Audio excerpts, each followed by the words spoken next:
नमस्कार दोस्तों, आप सबका स्वागत है हमारे YouTube channel T2 sir education में। आज मैं आपको रिफ्रैक्शन ऑफ लाइट पढ़ाऊंगा। एक्चुअली आप रिफ्रैक्शन ऑफ लाइट के बारे में पहले भी पढ़ चुके हैं। जैसा कि आपने देखा था कॉन्वेक्स लेंस और कॉन्केव लेंस के केस में, खास करके आप कॉन्वेक्स लेंस को याद कीजिए। कॉन्वेक्स लेंस में आपने देखा था कि जो रे ऑफ लाइट है, आपने देखा था दोस्तों कि जो रे ऑफ लाइट है, जैसे कि ये कॉन्वेक्स लेंस है, तो ये प्रिंसिपल एक्सिस है। जब रे ऑफ लाइट इस ऑब्जेक्ट से निकलकर जो रे ऑफ लाइट जाती थी, आपको ध्यान होगा, तो वो लेंस से टकराने के बाद अपने ओरिजिनल रास्ते से थोड़ा मुड़ जाती थी। देखिए, इसका जो ओरिजिनल पाथ है वो तो ये वाला होना चाहिए, इधर जाना चाहिए था, इस रास्ते में जाना चाहिए था उसको, है ना, रे ऑफ लाइट को। लेकिन देखिए कि आफ्टर रिफ्रैक्शन, रिफ्रैक्ट होने के बाद वो अपने ओरिजिनल रास्ता उसका रे का ये वाला है, लेकिन ये इस तरह से थोड़ा मुड़ गई है। तो ये भी दरअसल जो आपने लेंस से जो पढ़ा है वो भी रिफ्रैक्शन ऑफ लाइट ही था। उस घटना को भी हम लोग रिफ्रैक्शन ऑफ लाइट ही बोलते हैं। प्रकाश का अपवर्तन या विवर्तन, हिंदी में दो नाम है, एक प्रकाश का अपवर्तन बोलते हैं या तो प्रकाश का विवर्तन। तो ये प्रकाश के अपवर्तन की घटना है, जब रे ऑफ लाइट अपने ओरिजिनल रास्ते से थोड़ा मुड़ जाती है। तो हमारे मन में एक प्रश्न होना चाहिए दोस्तों कि ऐसा क्यों होता है, क्यों रे ऑफ लाइट जो है वो अपने ओरिजिनल रास्ते से मुड़ जाती है।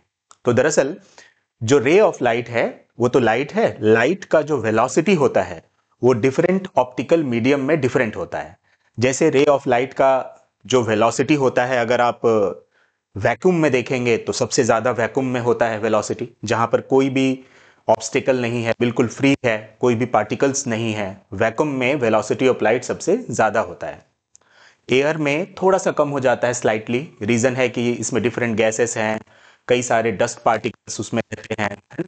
और वाटर वेपर है, ठीक है, कई सारे के पोल्यूशंस इस तरह के मतलब एटमॉस्फेयर में मौजूद है।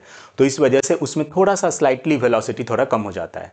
फिर अगर आप वाटर में देखेंगे तो वेलोसिटी थोड़ा और कम हो जाता है। अगर ग्लास में देखेंगे तो और भी कम हो जाता है। डायमंड में देखेंगे तो और भी वेलोसिटी कम हो जाता है। तो आप ये देख रहे हैं कि ग्रेजुअली जैसे जैसे करके जो मीडियम है ऑप्टिकली डेंसर होता जा रहा है। डेंसर का मतलब है उसका डेंसिटी ज्यादा होता है, ये लेकिन ऑप्टिकल डेंसिटी है। वो जो डेंसिटी हम लोग फिजिक्स में पढ़ते हैं वो डेंसिटी अलग है और ऑप्टिकल डेंसिटी अलग है, इंटायरली डिफरेंट है। ये थोड़ा सा ध्यान रखिएगा, है ना। तो ऑप्टिकली जैसे जैसे डेंसर होता जा रहा है, सघन माध्यम जैसे जैसे होता जा रहा है, डेंसर मीडियम को हम लोग सघन माध्यम कहते हैं और रेयर मीडियम को विरल माध्यम कहते हैं। तो जैसे जैसे जो ऑप्टिकल मीडियम है वो डेंसर होता जा रहा है, तो वेलोसिटी ऑफ लाइट भी कम होता जा रहा है। तो यही वजह है कि जब रे ऑफ लाइट एयर से इस ग्लास में यानी कि कांच में जब प्रवेश करे, लेंस में जा रही है, तो मीडियम चेंज हो जा रहा है। तो मीडियम चेंज होने के कारण जो वेलोसिटी ऑफ लाइट है वो भी चेंज हो जा रहा है, इसीलिए वो अपने रास्ते से डेविएट कर जा रही है। तो ये डेविएशन दो तरह से हो सकता है, क्योंकि मीडियम दो तरह के होते हैं। एक रेरर मीडियम होता है, मतलब जो ऑप्टिकली रेरर है। रेरर का मतलब हुआ उसमें वेलोसिटी ऑफ लाइट ज्यादा होगी, ठीक है। और दूसरा है डेंसर मीडियम यानी सघन माध्यम। तो जो सघन माध्यम होता है उसमें वेलोसिटी ऑफ लाइट कम होती है कंपैरेटिवली। तो यहां पर इस तरह से आप ये देख सकते हैं। अगर आपसे रीजन पूछा what is the reason of refraction of light, तो आपका आंसर होगा कि velocity of light has different velocity of light has different amount of velocity in different medium. This is the actual reason of refraction. तो प्रकाश का जो वेग है विभिन्न माध्यमों में भिन्न भिन्न होता है। यही वजह है रिफ्रैक्शन ऑफ लाइट का, प्रकाश के अपवर्तन का। तो यहां पे आप देख सकते हैं ये इंसिडेंट रे कहलाता है। जो इंसिडेंट रे है वो आ रही है तिरछी और ये मीडियम है। आप यहां पर देख सकते हैं, ये जो है आप मान लीजिए कि वाटर है, ठीक है, और ये वाला एयर है।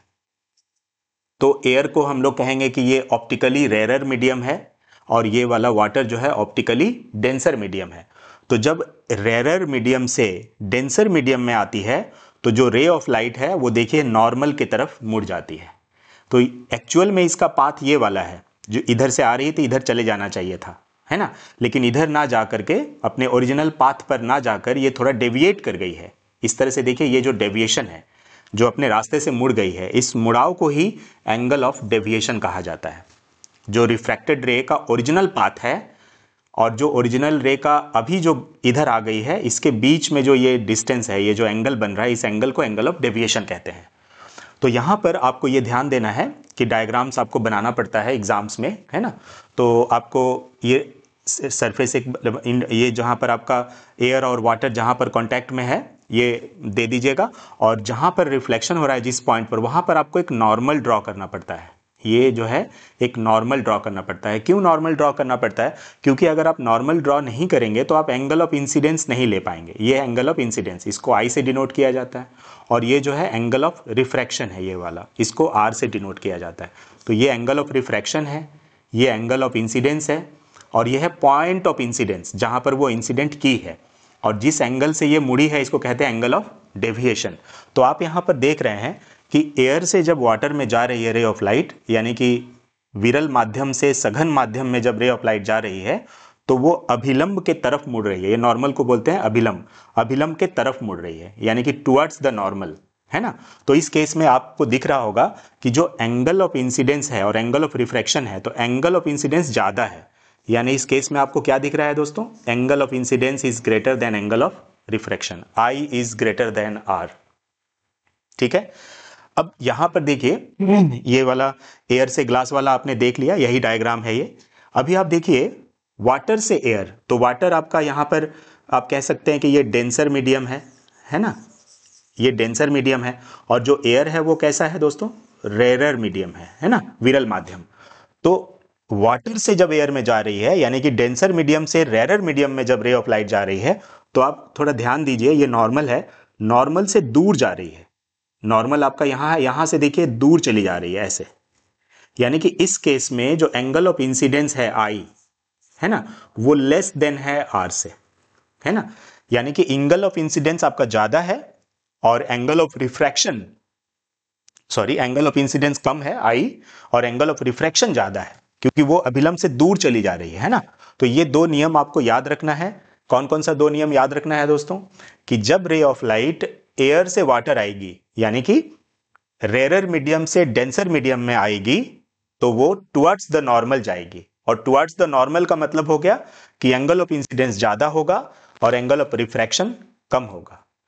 और जब रे ऑफ लाइट एक डेंसर मीडियम से रेरर मीडियम में जाएगी तो वो अभिलंब से, यानी कि नॉर्मल से दूर जाती है, नॉर्मल से वो दूर हटती है, और इस केस में जो एंगल ऑफ इंसिडेंस होता है वो एंगल ऑफ रिफ्रैक्शन से कम होता है। ठीक है दोस्तों, ये सब अभी हम लोगों को काम आएगा। नेक्स्ट देखिए रिफ्रैक्शन एंड स्नेल्स लॉ। तो जो स्नेल्स का लॉ है वो बहुत ही इंपॉर्टेंट है। उन्होंने क्या कहा कि ये तो आप जानते हैं कि डिफरेंट मीडियम में वेलोसिटी ऑफ लाइट डिफरेंट होता है। ठीक है, डिफरेंट मीडियम में वेलोसिटी ऑफ लाइट क्या होता है दोस्तों? डिफरेंट होता है। तो मान लीजिए कि इस मीडियम में, ये कोई एक मीडियम है, उसमें रे ऑफ लाइट का वेलोसिटी है v1 और इस मीडियम में वेलोसिटी है v2। ठीक है, और यहां पर कोई रे ऑफ लाइट इस तरह से जा रही है। रे ऑफ लाइट जाने के बाद आप जानते हैं कि एक मीडियम से दूसरे मीडियम में जाएगी तो मुड़ेगी। तो हमने ये मान लिया है थोड़ी देर के लिए कि ये वाला रेरर मीडियम है और ये डेंसर मीडियम है, तो टुवर्ड्स द नॉर्मल आएगी। तो इस एंगल को हम लोग θ1 दे देते हैं, जिसको हम लोग नॉर्मली आई बोलते हैं, और इस एंगल को θ2 दिया गया है, जिसको नॉर्मली हम लोग आर के नाम से जानते हैं, एंगल ऑफ रिफ्रैक्शन। तो angle of incidence, angle of refraction और जो वेलोसिटी ऑफ लाइट है, इसमें एक रिलेशन होता है। ठीक है, इस रिलेशन को स्नेल नामक एक साइंटिस्ट ने बताया, इसीलिए इसे स्नेल्स लॉ कहा जाता है। उन्होंने क्या कहा कि सबसे पहले तो आपको यह जानना होगा कि रिफ्रैक्टिव इंडेक्स क्या है। रिफ्रैक्टिव इंडेक्स RI क्या है?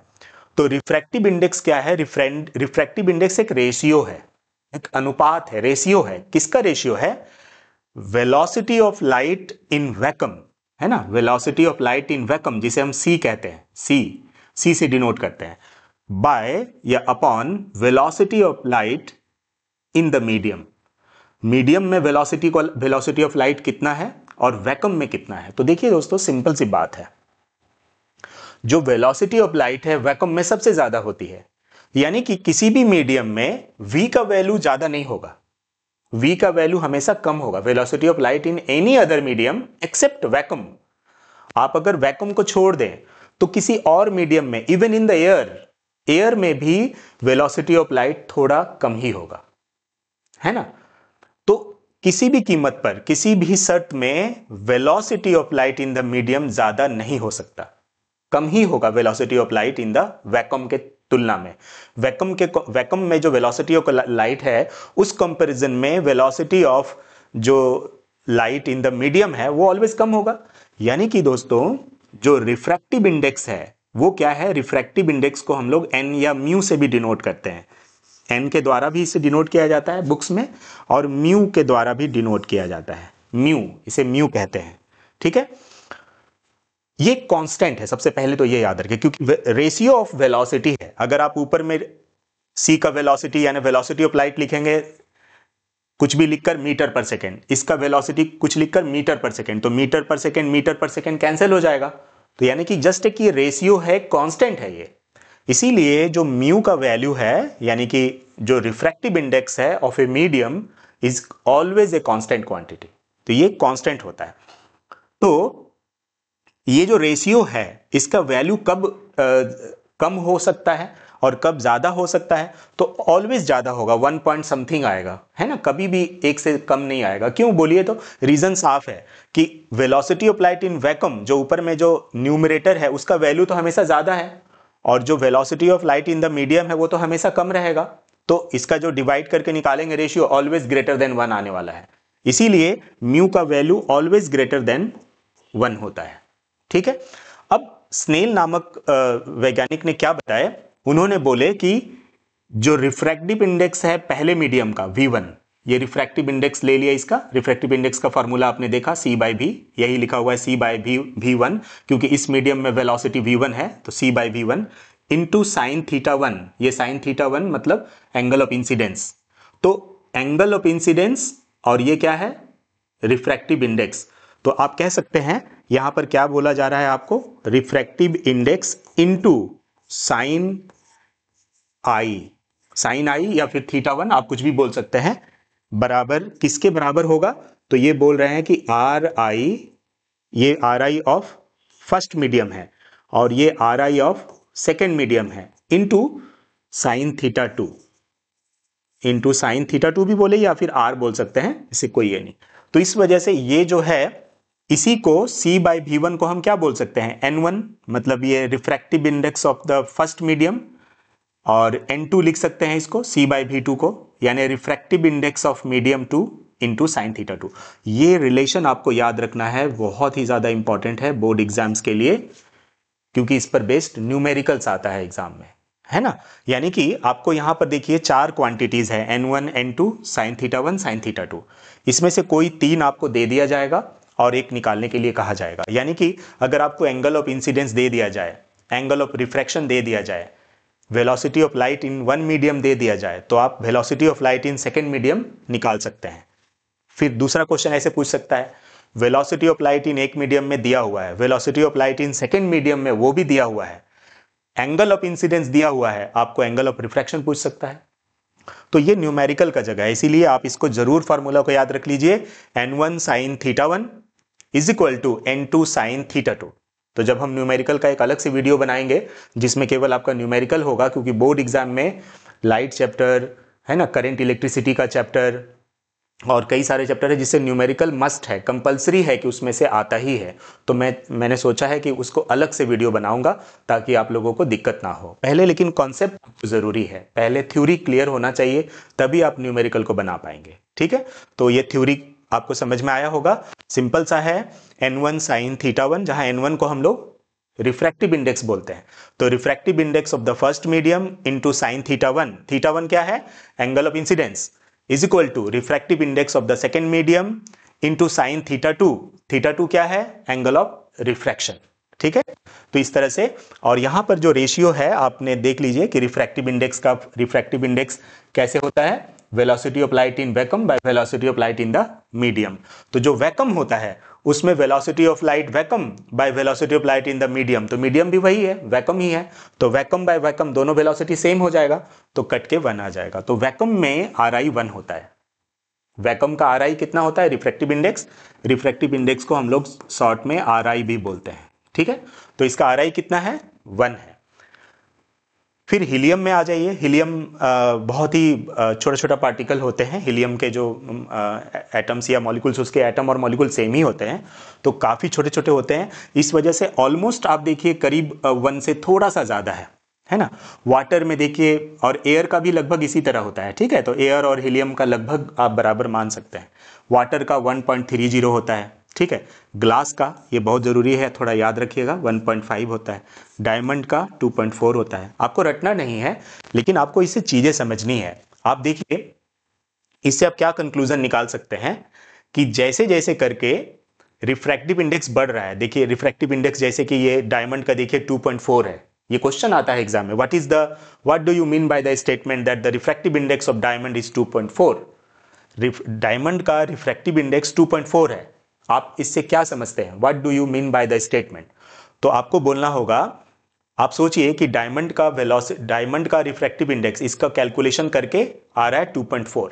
इसका मतलब क्या है, velocity of light in the medium जितना भी है और velocity of light in diamond अगर है, तो उन दोनों को डिवाइड करने से ये 2.4 आ रहा है ना। तो आप ये कह सकते हैं ना कि जो वेलोसिटी ऑफ लाइट है वो डायमंड में 2.4 टाइम्स स्लोअर है, धीमे है वो, 2.4 टाइम्स स्लोअर।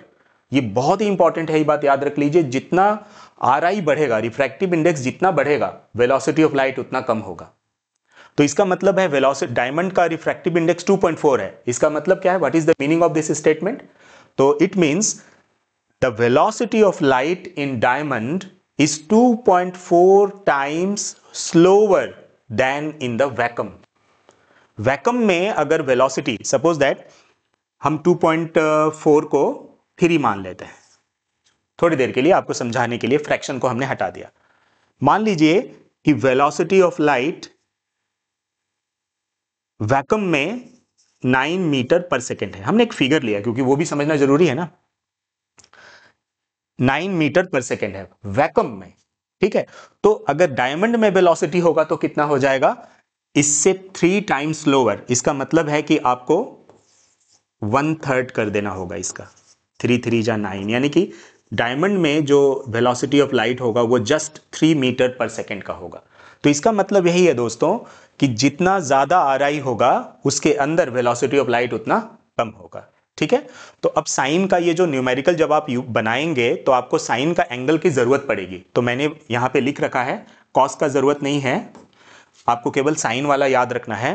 साइन 0 डिग्री का वैल्यू 0 होता है, साइन 30 डिग्री का वैल्यू हाफ होता है, साइन 45 डिग्री का √2/2, जिसको कटा करके आप इसको जो है 1/√2 लिख सकते हैं, ठीक है।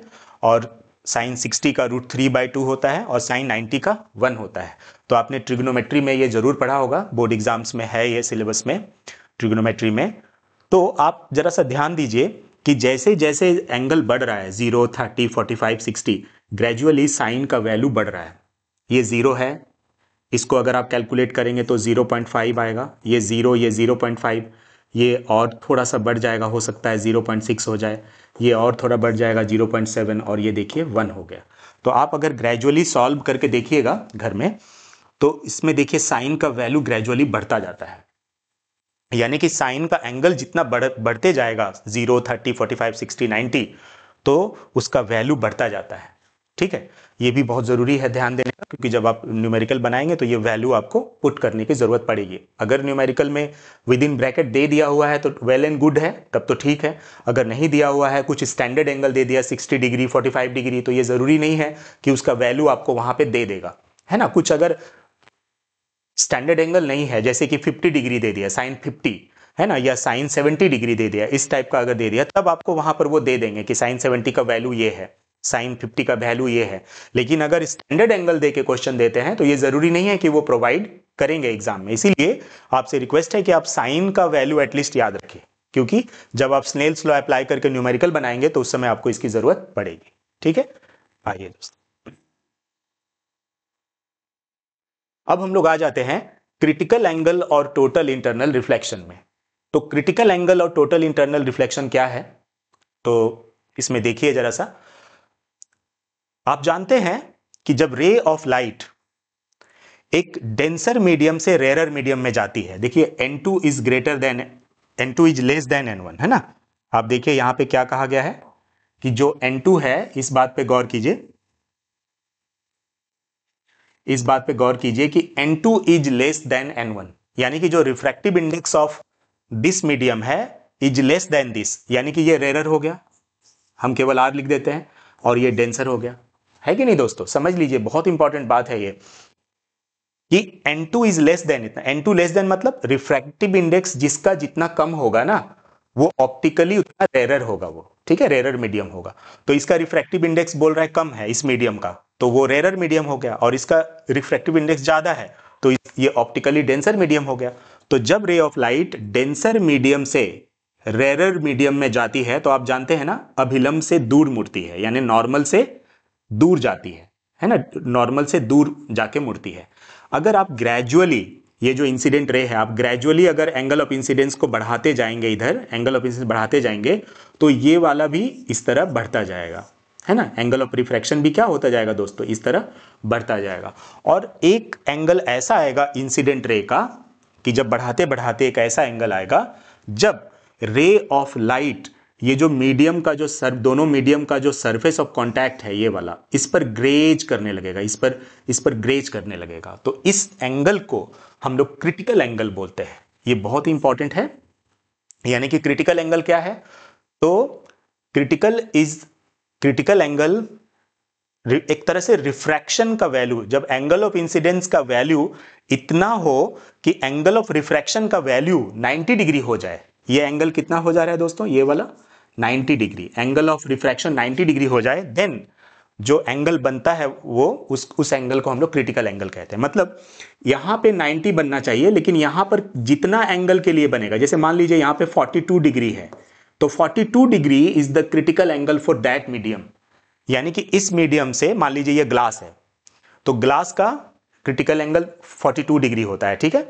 तो ग्लास से जब एयर में रे ऑफ लाइट जाएगी और आप अगर उसको 42 डिग्री पे ले जाएंगे, तो वो उस जो दोनों मीडियम का कांटेक्ट रहेगा उस पर 90 डिग्री बनाएगी।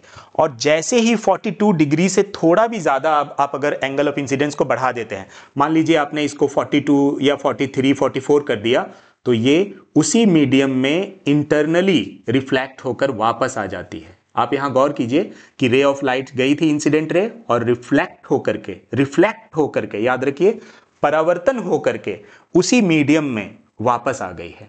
यहां पर जरा सा देखिए दोस्तों, एक बार थोड़ा सा मैं मिटा करके समझाना चाहूंगा आप लोगों को। ये बहुत ही ज्यादा इंपॉर्टेंट है, क्योंकि बुक्स में किसी बुक्स में ना नहीं दिया हुआ है, ठीक है।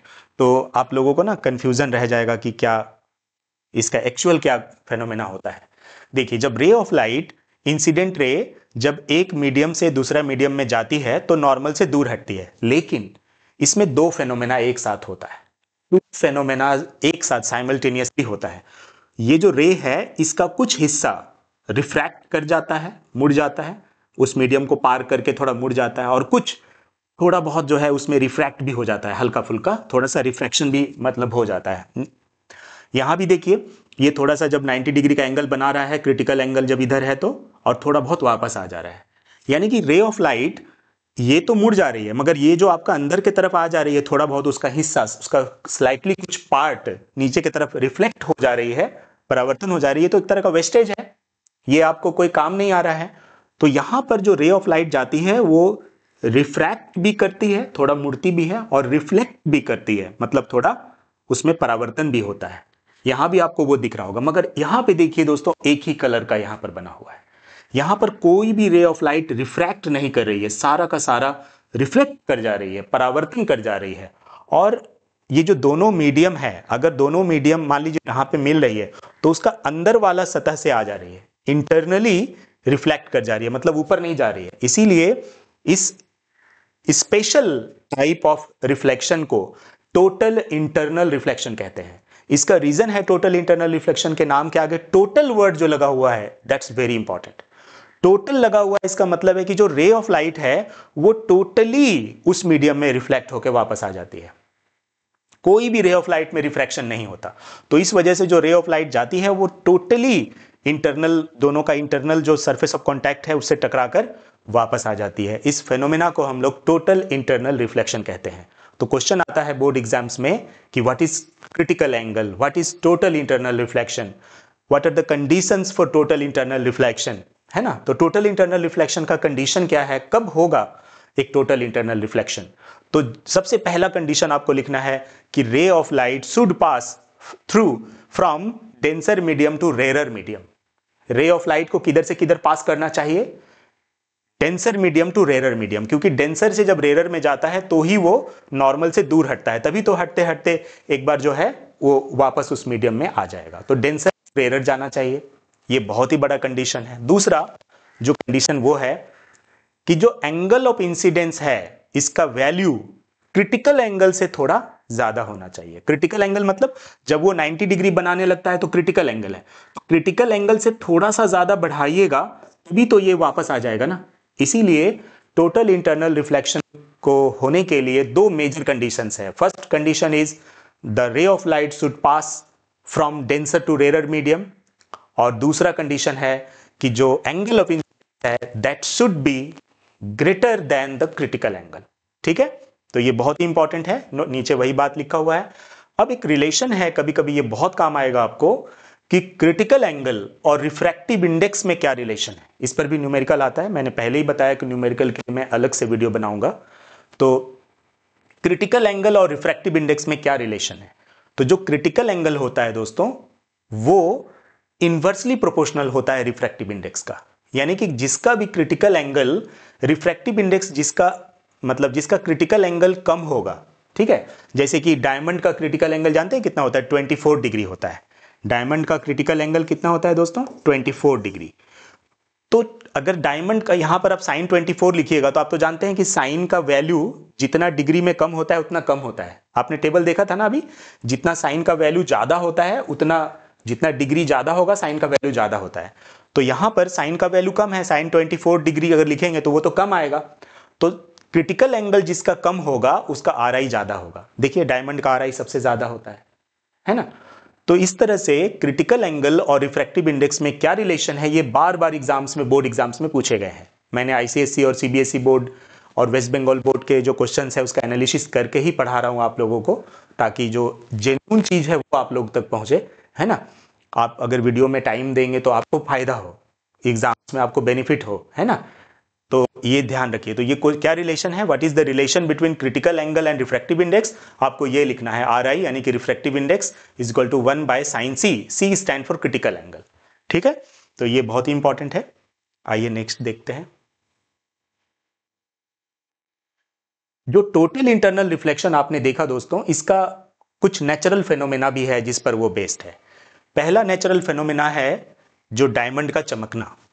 जो डायमंड इतना मतलब ग्लिटर करती है, चमकती है, हाँ, तो उसका क्या रीजन है। तो इसका रीजन है कि उसका क्रिटिकल एंगल बहुत ही कम होता है, 24 डिग्री, मात्र 24 डिग्री उसका क्रिटिकल एंगल है। इसका मतलब क्या है दोस्तों, क्रिटिकल एंगल का मतलब 24 डिग्री है। तो इसका मीनिंग क्या है कि जब रे ऑफ लाइट 24 डिग्री के एंगल पर एक मीडियम से दूसरा मीडियम में जाएगी, यानी कि डायमंड से एयर में निकलेगी, डेंसर से रेयर होना चाहिए ना, तभी तो टोटल इंटरनल रिफ्लेक्शन होता है। तो जैसे ही वो 24 डिग्री के एंगल पर अगर निकलना चाहेगी तो उसी मीडियम में टकराकर वापस आ जाएगी। तो इस तरह से जो रे ऑफ लाइट है इसके अंदर ट्रैप्ड हो जाती है, मतलब इतने सारे उसके सरफेसेस में कटा हुआ रहता है, इस तरह से बनाया हुआ रहता है कि जब रे ऑफ लाइट वंस उसके अंदर चली जाती है तो वो रिफ्लेक्ट होते रहती है अंदर में, है ना। टोटली इंटरनल रिफ्लेक्शन, अंदर में ही रिफ्लेक्शन होता रहता है। तो इस वजह से ये डायमंड जो है चमकता है। तो इसका रीजन है due to its high refractive index. इसका रिफ्रैक्टिव इंडेक्स बहुत ही ज्यादा होता है, इस वजह से इसमें टोटल इंटरनल रिफ्लेक्शन इजीली हो पाता है और इसके कई सारे सरफेसेस काट के बनाए जाते हैं डायमंड के, और इस वजह से ये चमकता है। मिरेज, तो ये आपको क्यों चमकता है, कैसे, ये क्वेश्चन नहीं आता। आपको आता है क्वेश्चन की उसका रीजन क्या है, तो आपको आंसर बताना है due to total internal reflection, बस इतना ही है। मिरेज, मिरेज में आप देखिए ये एक नेचुरल फेनोमेना है जो डेजर्ट एरिया है, वहां पर गर्मी में बहुत ज़्यादा गर्मी पड़ती है और बिल्कुल हीट वेव्स चलती है, एक तरह का वेव, हीट वेव होता है। जैसे समुद्र में वेव चलता है ना, वैसे हीट वेव टाइप का चलता है। तो लोग जब वहाँ जाते हैं, तो जो लोग भी वहाँ से आसपास जगह से गुजरते हैं, जो भी मुसाफिर होते हैं, वो जाते हैं, तो उनको जो खजूर वगैरह का पेड़ होता है, ठीक उसके नीचे ही उसकी परछाई बनती हुई दिखाई देती है उल्टी, और ऐसा लगता है जैसे वो झिलमिल कर रहा है, मतलब हिल रहा है, जैसे पानी में हिलता है ना, वेव चलता है वैसा, क्योंकि वो तो हीट वेव है, हवा चल रही है ना, गर्म हवा, उस वजह से तो वो हिलती हुई दिखती है। तो ऐसा लगता है कि जैसे यहाँ पे पानी है। तो वो एक तरह का वो मृग तृष्णा है, मतलब मिरेज है, यानी कि एक्चुअल नहीं है, भ्रम है ये, है ना, एल्यूजन है, एल्यूजन। आपको मतलब सच सच घटना नहीं है, वास्तव में वहां कोई पानी नहीं है ना। इसीलिए इसका नाम क्या पड़ा है, मिरेज। तो इसका रीजन क्या है दोस्तों, थोड़ा सा आप देखिए तो पता चलेगा कि अगर आप यहां से लेके जो जमीन पे पेड़ का जड़ है, वहां से अगर आप एयर को लेयर्स में बांट देंगे, तो आप जो बालू है, बालू जो रेगिस्तान में क्या होता है, डेजर्ट में बालू रहता है, तो वो सबसे ज्यादा हीट होता है। तो हीट होने के बाद उसका आसपास का जो हवा है वो बहुत ज्यादा हीट होगा। तो गर्म होने के बाद हवा हल्की हो जाती है, लाइटर हो जाती है, वो हवा ऊपर उड़ जाती है। तो यानी कि नीचे का हवा आपका रेरर मीडियम का काम करेगा, और जैसे जैसे ऊपर जाइएगा वो डेंसर मीडियम होता जाएगा। तो जब रे ऑफ लाइट, अगर आपको ये पेड़ देखना है, तो रे ऑफ लाइट चलकर वो रेरर मीडियम से डेंसर मीडियम, ऊपर का डेंसर हो गया, सॉरी, जो ऊपर का मीडियम है डेंसर हो गया, और नीचे वाला कैसा हो गया, हॉटर एयर जो है वो रेरर मीडियम हो गया। तो डेंसर से जब रेरर की तरफ आएगी, तो आपने क्या देखा है, जब कोई, अगर ये डेंसर मीडियम है और ये रेरर मीडियम है, तो आपने क्या देखा है कि अगर डेंसर से रेरर मीडियम में जाती है तो अभिलंब से दूर मुड़ जाती है ना। ये आपका नॉर्मल है, तो नॉर्मल से दूर मुड़ जाती है। तो इस तरह से ये देखिए, ये वाला फोटो को मिलाइए और यहां से मिलाइए, देखिए इस तरह से। तो हर बार जहां पे एक, यहां पे एक रिफ्लेक्शन होगा, इस लेयर पे एक होगा, इस लेयर पे, और इस तरह से वो तब तक ये ऐसा चलेगा जब तक कि ये पूरी तरह क्रिटिकल एंगल पे नहीं आ जाता, 90 डिग्री पे नहीं आ जाता। जब 90 डिग्री पे आ जाएगा तो उसी सरफेस पे ग्रेज करने लगेगा, और इस तरह से उसी मीडियम में फिर से वापस चला जाएगा। ये देखिए टोटल इंटरनल रिफ्लेक्शन, समझिएगा। या ये आपका ऊपर वाला क्या था, डेंसर मीडियम, उसी मीडियम में देखिए रे ऑफ लाइट वापस चली गई है, टोटल इंटरनल रिफ्लेक्ट करके। तो इस फेनोमेना को क्या कहते हैं, जिसमें कि रे ऑफ लाइट उसी मीडियम में वापस चली जाती है after reflection, total internal reflection कहते हैं। तो टोटल इंटरनल रिफ्लेक्शन के कारण रे ऑफ लाइट ऐसे कर्व बन करके आईज तक पहुंचती है, अगर कोई भी यहां से देख रहा है तो हमारी आईज का ये रूल है कि वो कभी कर्व वाले रास्ते में नहीं देखती है, वो हमेशा स्ट्रेट देखती है। तो अगर जब स्ट्रेट हम लोग देखेंगे, तो इसी का जो परछाई है वो हमें इस तरह से यहां से दिखाई देगा, उल्टा। यहां से जो रे ऑफ लाइट चल के जाएगी तो वो हमें उल्टा दिखाई देगी। तो इस तरह से ये होता है। और आप कहेंगे कि पानी जैसा हिलता क्यों है, क्योंकि देखिए वहां पर हीट वेव चलता है उस टाइम में, गर्मी में, तो हीट वेव के कारण हवा भी हिलती रहती है। तो जो ये जो रे ऑफ लाइट है जो आ रही है आपके यहाँ से, वो भी हिलता रहता है। तो इस वजह से ये ऐसा लगता है कि एक्चुअली में वहां पर वाटर है, लेकिन ऐसा होता नहीं है। इसीलिए इस भ्रम को, एक तरह का ये ऑप्टिकल इल्यूजन फेनोमेना है ना, प्रकाश का एक जो है भ्रम वाली घटना है, जो टोटल इंटरनल रिफ्लेक्शन पर बेस्ड है। तो ये बहुत ही इंपॉर्टेंट है। जस्ट इतना ही पूछा जाता है कि टोटल इंटरनल रिफ्लेक्शन पर बेस्ड कोई नेचुरल फेनोमेना का नाम बताइए, तो आपको बता देना है मिरेज, या फिर डायमंड का चमकना, है ना, स्कैटरिंग ऑफ डायमंड। अब देखिए यहां पर स्टार्स का जो स्टार्स जो अपने जगह पर ट्विंकलिंग करते हैं ना, एक्चुअल में अपने जगह पर से अगर आप देखेंगे, तो जो आपने अभी मिरेज वाले में देखा घटना, अब इसको उल्टा कर दीजिए। अभी हमारा जो एटमॉस्फेयर है उसको अगर आप कई सारे लेयर्स में अगर आप बांट देंगे, हमारा जो एटमॉस्फेयर है अगर उसको आप कई सारा लेयर्स में बांट देंगे, तो क्या होगा दोस्तों, आप अगर ध्यान दीजिए, तो यहां से अगर कोई स्टार है, तो यहां से जो रे ऑफ लाइट चल के आएगी, ये होगा रेरर मीडियम, और ये हो गया डेंसर, फिर ये हो गया रेरर, फिर ये हो गया डेंसर, फिर ये हो गया रेरर, फिर ये हो गया डेंसर। यानी कि जैसे जैसे आप नीचे की तरफ आते जाएंगे, हवा उतना ज़्यादा है ना, जितने भी हेवी गैसेस हैं और जो भी डस्ट पार्टिकल्स हैं और वाटर वेपर है, ये सब तो हमारा निचला एटमॉस्फेयर में ही है ना, ऊपर नहीं है ज़्यादा। तो इस वजह से ऊपर रेरर मीडियम हो गया और नीचे वाला डेंसर, फिर अगर थोड़ा सा जाएंगे तो फिर ऊपर वाला रेयर, फिर डेंसर, फिर रेयर, फिर डेंसर, फिर रेयर, फिर डेंसर। तो इस तरह से अगर एटमॉस्फेयर को आप कई सारे लेयर्स में अगर आप बांटते हैं तो आपको साफ दिखेगा कि जो रे ऑफ लाइट जो स्टार्स से चल के आ रही है, वो हमारा जो स्टार्स है ना वो बहुत ज़्यादा दूर है। इस वजह से जो रे ऑफ लाइट है वो बहुत कम पहुंच पाती है हमारे यहाँ।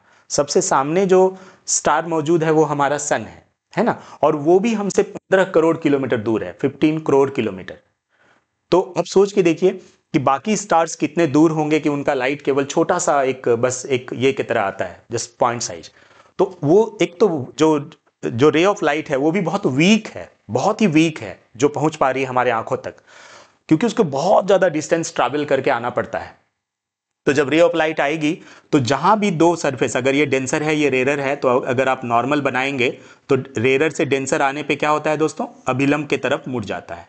फिर यहां भी आएगी तो यहां भी उसी तरह का घटना हो जाएगा, अभिलंब से थोड़ा सा मुड़ते जाएगी। तो इस तरह से मुड़ते मुड़ते आप देखेंगे कि इस तरह से ये कर्व वाले पथ पर आएगी ऐसा। तो हमारी आंखें कभी भी टेढ़ा नहीं देखती है, मतलब कर्व की तरह नहीं देखती है, स्ट्रेट देखती है। तो हम लोग जब ऐसे देखेंगे तो हमें स्टार्स एक्चुअल पोजीशन यहाँ है लेकिन यहाँ दिखेगा। अब आप कहेंगे कि वो ट्विंकलिंग क्यों करता है, कभी इधर थोड़ा देर रहता है फिर इधर दिख जाता है। तो देखिए हमारा एटमॉस्फेयर का जो संरचना है, जो उसका कॉम्पोजिशन है, वो तो फिक्स्ड नहीं है। कहीं हवा चल रही है, कहीं पे कहीं धूप निकल गई, कहीं पे कुछ, कहीं तेज हवा चल रही है। तो रेगुलर उसमें क्या होता है, चेंजेस होता है, खास करके हवा का चलना। तो अगर हवा चले तो जो रे ऑफ लाइट है वो थोड़ा बहुत अपने जगह को चेंज करेगी। तो जो इमेज यहाँ बन रहा था वो यहाँ बनने लगेगा, कभी थोड़ा यहाँ बनने लगेगा, कभी यहाँ बनने लगेगा। इसी को बोलते हैं ट्विंकलिंग। क्योंकि जो कॉम्पोजिशन ऑफ हमारा एटमोसफेयर है, खास करके लोअर एटमोसफेयर में, वो चेंज होता रहता है, वो चेंजिंग कॉम्पोजिशन है, फिक्स्ड नहीं है। तो इस तरह से ये ट्विंकलिंग होता है। लेकिन आपको एग्जाम्स में क्या आएगा, बस सिंपल कि ट्विंकलिंग ऑफ स्टार्स कौन सा फेनोमेना पर बेस्ड है। तो आपको बताना होगा एटमॉस्फेरिक रिफ्रैक्शन, एटमॉस्फेरिक रिफ्रैक्शन के ऊपर बेस्ड है ये ट्विंकलिंग ऑफ स्टार्स, है ना, वायुमंडलीय अपवर्तन के कारण। और क्यों, क्योंकि ऊपर का माध्यम जो है, एटमॉस्फेयर को अगर हम कई माध्यमों में बांट दे तो ऊपर वाला विरल माध्यम है और नीचे वाला सघन, ऊपर वाला डेंसर मीडियम है और नीचे वाला रेरर मीडियम है, सॉरी, ऊपर वाला रेरर मीडियम, नीचे वाला डेंसर मीडियम। तो इस तरह से रेरर से डेंसर आने में जहां जहां भी कांटेक्ट होगा तो वो अभिलंब से दूर जाएगी, नॉर्मल से दूर, और इस तरह से एक कर्व पाथ में आकर आंखों में पहुंचेगी। तो हमारी आंखें कर्व रूप में नहीं देखती है, स्ट्रेट देखती है, इसीलिए स्ट्रेट आप मिलाएंगे तो वो यहां पे दिखेगी। ठीक है,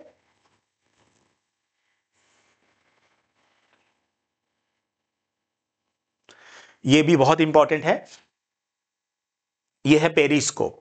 लेकिन ये जो पेरिस्कोप है ये प्रिज्मेटिक पेरिस्कोप है। प्रिज्मेटिक पेरिस्कोप में क्या होता है, आपने नॉर्मल पेरिस्कोप भी देखा होगा, यहां प्रिज्म रखा हुआ है। ये प्रिज्म क्या करता है, पहले आपको प्रिज्म दिखा देते हैं। प्रिज्म देखिए क्या करता है, अगर आप ध्यान से देखिए तो ये ना राइट एंगल आइसोसेलेस ट्रायंगल है, समद्विबाहु समकोण त्रिभुज, जिसकी दोनों भुजा बराबर भी है और 90 डिग्री बन रही है। ये ध्यान रखिए 90 डिग्री है और देखिए दोनों 45 है, ये 45 बन रही है। तो समकोण कैसा त्रिभुज है, समद्विबाहु, ये समकोण समद्विबाहु बोलते हैं इसको। तो इसमें ये भुजा और ये भुजा दोस्तों बराबर होती है। ठीक है, अब इसमें क्या होता है, जब रे ऑफ लाइट ऐसे एंटर करती है तो 45 डिग्री पे, लेकिन जब यहां से जाती है तो ये भी 45 डिग्री, और देखिए इस तरह से ये रिफ्रैक्ट कर जाती है, क्योंकि जो ग्लास का जो क्रिटिकल एंगल होता है ना दोस्तों वो 42 डिग्री होता है। यानी कि 42 से थोड़ा ज्यादा अगर आप लेके आएंगे तो वो उसी मीडियम में वापस आ जाएगी। बिल्कुल वही चीज यहां पर हो रहा है। ये देखिए इस मीडियम से जाए इसी मीडियम में वापस आ गई। तो इस तरह से एक रे ऑफ लाइट को अगर आपको 90 डिग्री पे मोड़ना है तो आप इस प्रिज्म का यूज कर सकते हैं, जिसका नाम है right angled isosceles prism.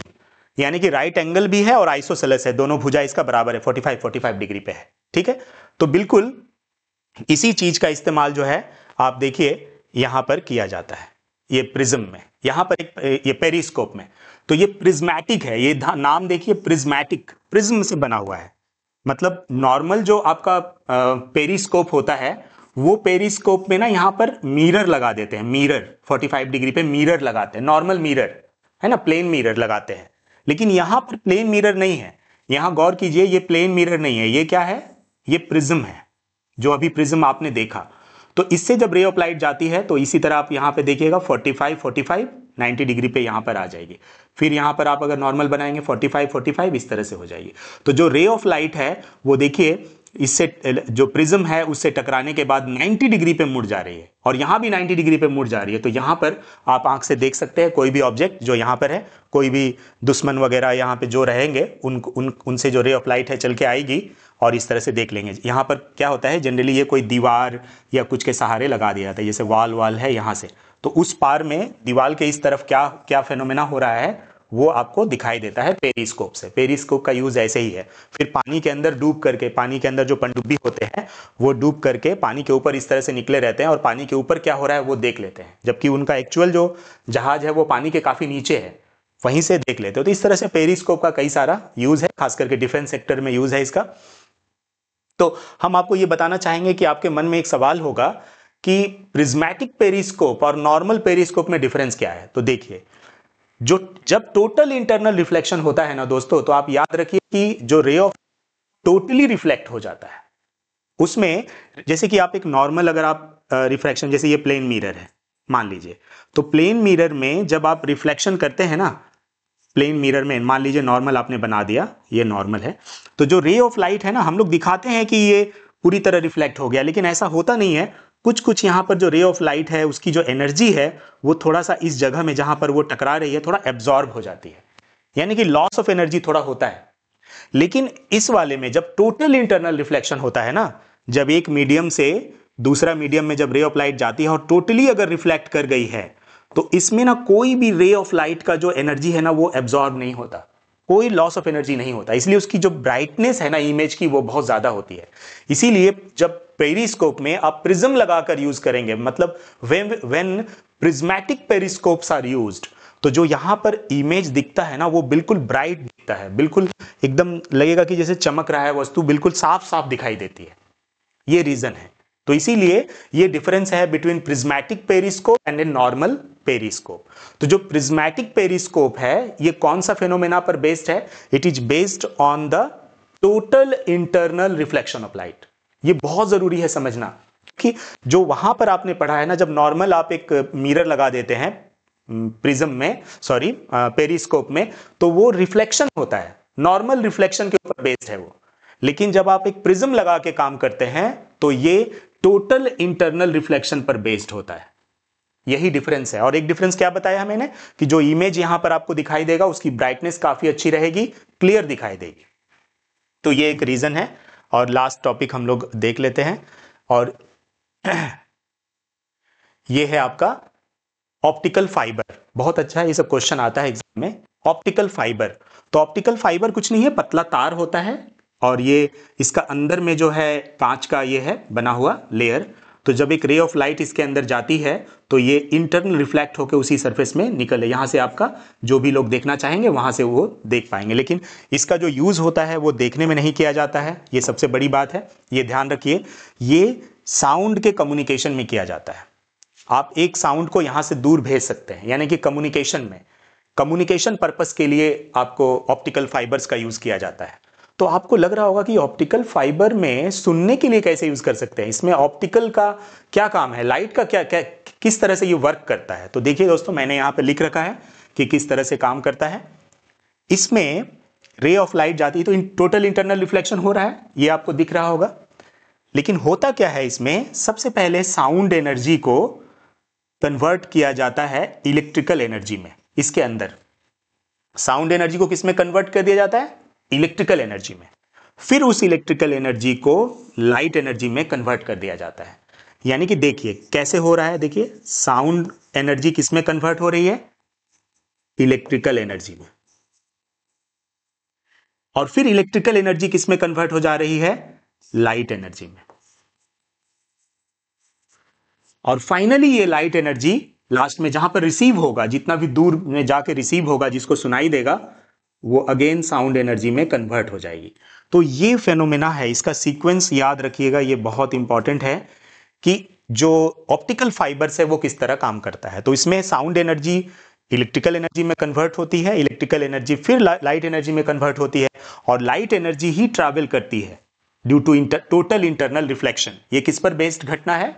Total internal reflection, देखिए अंदर में ही वो लाइट एनर्जी जा रही है। और आपने जानते हैं कि इसमें लॉस ऑफ एनर्जी जरा सा भी नहीं होता, कोई लॉस ऑफ एनर्जी नहीं होगा जब इस टोटल इंटरनल रिफ्लेक्शन होता है। तो इस वजह से लाइट काफी दूर तक ट्रैवल कर सकती है without any loss of energy. इस तरह से जो लास्ट में जब वो पहुंचेगी ना, उसका जो एनर्जी रहेगा ना, बिल्कुल पहले जहां पे था उतना ही रहेगा, कोई लॉस ऑफ एनर्जी नहीं होता है।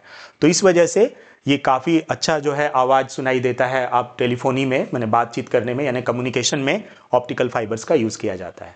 ठीक है दोस्तों, धन्यवाद। अगर हमारा वीडियो अच्छा लगा हो तो लाइक और सब्सक्राइब कीजिएगा और हमारे चैनल के साथ बने रहिएगा, क्योंकि मैं आने वाले समय में लाइव क्लासेस भी कराऊंगा। और आप लोगों को जो भी चैप्टर्स का डिमांड हो, बताना हो, बोलिएगा कमेंट्स में, मैं पहले उसी पे वीडियो बनाऊंगा। धन्यवाद।